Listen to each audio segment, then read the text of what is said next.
lagi, marilah kita memanjatkan rasa puja dan bersyukur kehadirat Allah Subhanahu wa taala atas segala nikmat, maunah dan hidayahnya kepada kita semua dengan satu untaian kata alhamdulillahirabbil alamin.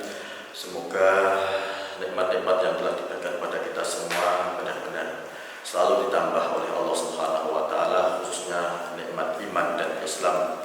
Semoga dengan adanya tambahnya nikmat dan iman dan Islam menjadikan kita golongan orang yang selamat di dunia wa dini wa dunya wal akhirah. Amin ya rabbal alamin. Salawat dan salam dengan satu dan kata Allahumma shalli ala sayyidina Muhammad wa ala ali sayyidina Muhammad. Semoga kita semua tergolong umat yang taat pada apa yang didawuhkan oleh beliau, akhirnya benar-benar mendapat syafaat dari Rasulullah sallallahu alaihi wasallam, baik syafaat dunia khususnya syafaat yaumul qiyamah. Amin ya rabbal alamin. Bapak Ibu yang saya hormati, bahwa manusia hidup, Allah menjadikan kita sebagai makhluk yang lemah dan makhluk yang dhaif, sebagaimana Allah katakan wa ma khalaqtul jinna wal insa illa liya'buduni. Aku jadikan manusia dan jin hanyalah untuk beribadah kepadanya. Sehingga Allah menjadikan kita semua ini sebetulnya hanya satu tujuan, yaitu adalah untuk menyembah kepada beliau. Bagaimana kita bisa mewujudkan dawuhnya Allah itu? Salah satu langkah hanyalah dengan niat. Sebab dengan adanya niat, insya Allah kita tergolong apa yang menjadi aktivitas kita di dunia, baik itu urusan duniawi ataupun urusan ukhrawiyah, dengan adanya niat yang bagus, insya Allah semua aktivitas-aktivitas itu menjadi ibadah.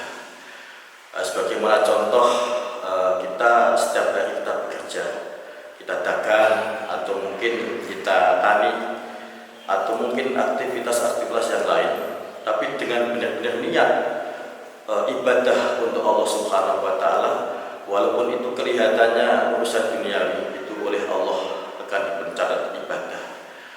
Begitu juga sebaliknya, kita kelihatannya urusan ukhrawiyah, seperti kita sholat, kita mengajar, kita mendidik, kita baca Quran, kita puasa, tapi dengan salah niat, itu pun juga tidak ada nilai ibadahnya.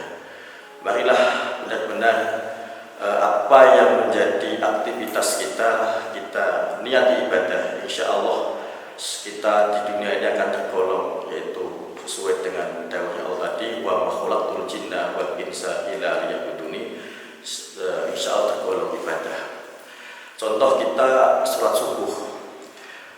Di dalam kita ibadah subuh, paling tidak kita punya niat nanti kita akan ibadah dulu, sehingga jenjang ibadah subuh kita sampai ibadah dulu kita oleh Allah mendapat dihitung ibadah. Begitu juga kita melakukan sholat dulu, lalu kita niat dengan kegiatan apapun, kita niat menunggu kita jamaah asar, kita selama jenjang zuhur dan asar itu pun nilai ibadah oleh Allah. Begitu juga kita sholat asar, kita sekaligus niat untuk melakukan maghrib, jenjang waktu itulah juga mendapat nilai ibadah. Kita sholat maghrib sekaligus niat isya, dan kita isya walaupun di tengah-tengah isya subuh itu kita tidur atau mungkin aktivitas yang lain, tapi kita niat ibadah, kita tidur awal, besok kita bangun ibadah subuh, itu semua akan mendapat nilai ibadah. Dengan demikian bisanya mewujudkan dawuhnya Allah itu salah satu hanya dengan niat. Maka niat itu sangat penting bagi kita untuk mencapai nilai-nilai ibadah dalam kehidupan kita sehari-hari. Rasulullah SAW juga mengingatkan kita, ini kalau kita hubungan dengan niat ini juga sangat relevan. Innad dunya mal'unun ma fiha illa dzikrullah wa ma walahu wa aliman wa muta'aliman. Sesungguhnya dunia itu benar-benar dilaknati oleh Allah Subhanahu wa taala, dan segala isi-isinya ini adalah benar-benar dilaknati oleh Allah Subhanahu kecuali hanya 3 perkara, yaitu 1 zikrullah wa ma walahu, aktivitas zikir pada Allah dan segala sesuatu yang ada urusannya dengan zikir Allah. Mungkin kita membantu uang, membantu tenaga untuk mensukseskan kegiatan-kegiatan zikrullah, itu juga termasuk. Yang kedua, wa aliman wa muta'aliman, orang yang mau belajar dan orang yang mau mendidik. Ketiga-tiganya itu kalau kita tidak niat dengan istiqomah, kita pun tidak ada nilai ibadah selama-lamanya. Contoh, kita belajar, katakanlah 1 minggu sekali kita tholaqul ilmi, kita niat tiap hari Ahad atau mungkin hari Senin kita harus tholaqul ilmi. Mungkin kita mengajar tiap pagi, tapi dengan niat tiap pagi kita harus mendidik. Insya Allah aktivitas, walaupun kita 1 minggu hanya tholaqul ilmi sekali, 1 minggu hanya mendidik 1 kali, tapi dengan niat istiqomah, insya Allah kita dalam aktivitas setiap hari. Dan sampai kita tidak bisa melakukan, mungkin sebab darurat, mungkin sebab sakit, atau mungkin sebab ada kegiatan yang lain yang tidak bisa kita tinggalkan, maka kita tetap diberi nilai tholaqul ilmi oleh Allah Subhanahu wa Ta'ala, sebab kita niat dengan istiqomah. Insya Allah dengan adanya istiqomah kita akan mendapat 1 kabar gembira, yaitu surga-Nya Allah yang telah janjikan kepada kita semua. Allah Subhanahu wa Ta'ala telah berfirman, innal ladzina qalu rabbunallah tsumma istaqamu tatanazzalu alaihimul malaikah alla takhafu wa la tahzanu wa abshiru bil jannati allati kuntum tu'adun.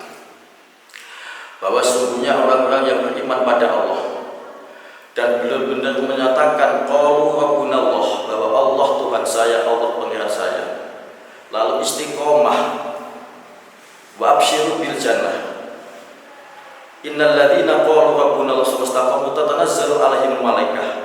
Kalau kita mau istiqomah, kita tholaqul ilmi, kita istiqomah, kita baca Quran, kita niati istiqomah, atau mungkin kita aktivitas yang lain kita niat istiqomah, tatanazzalu alaihimul malaikah, Allah menyuruh malaikat mendampingi kita. Allah menyuruh malaikat mendampingi kita. Dengan adanya dampingan malaikat, kita diberi, yaitu Allah takhafu wa la tahzanu, tidak ada kesusahan, tidak ada ketakutan. Mungkin kita takut nggak punya rezeki, mungkin kita takut nggak punya gini, kita takut ini, itu semua akan hilang sebab adanya keistiqomahan aktivitas-aktivitas di dunia ini. Masih diberi kabar gembira oleh Allah Subhanahu wa Ta'ala, yaitu wa abshiru bil jannati allati kuntum tu'adun, yaitu diberi kabar gembira surga yang telah dijanjikan oleh Allah Subhanahu wa Ta'ala. Dengan demikian, kalau kita mau menjalankan kegiatan apa saja, baik itu tholaqul ilmi, kita mendidik, kita baca Quran, kita ibadah jamaah, kita puasa, dengan istiqomah, insya Allah kita tergolong wa ma khalaqtul jinna wal insa illa liya'buduni, aku jadikan manusia dan jin hanyalah untuk ibadah. Semoga kita semua di dunia ini ditulis beribadah oleh Allah Subhanahu wa Ta'ala, sehingga kita tergolong orang yang muttaqin, orang yang muflihin, orang yang bahagia baik di dunia maupun di akhirat. Demikian yang saya sampaikan, semoga menjadi manfaat, amin ya